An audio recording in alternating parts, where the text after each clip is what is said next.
ఎమ్మెల్యేలను నియంత్రించాల్సిన బాధ్యత జిల్లా ఇన్ఛార్జ్ మంత్రులదేనని స్పష్టం చేశారు సీఎం చంద్రబాబు. కేబినెట్ సమావేశం ముగిసిన అనంతరం మంత్రులతో వివిధ అంశాలపై సీఎం చంద్రబాబు చర్చించారు. అసెంబ్లీలో తెలిసో తెలియకో కొందరు ఎమ్మెల్యేలు ఇష్టారీతిన మాట్లాడారని వ్యాఖ్యానించారు.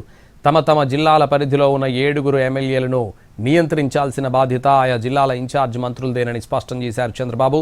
నిరంతరం ఎమ్మెల్యేలతో ఇన్ఛార్జ్ మంత్రులకు రాజకీయ సమన్వయం ఉండాలని సూచించారు. శాఖాపరంగా ఎలాంటి విమర్శలు వచ్చినా గట్టిగా స్పందించాలని ఆదేశించారు.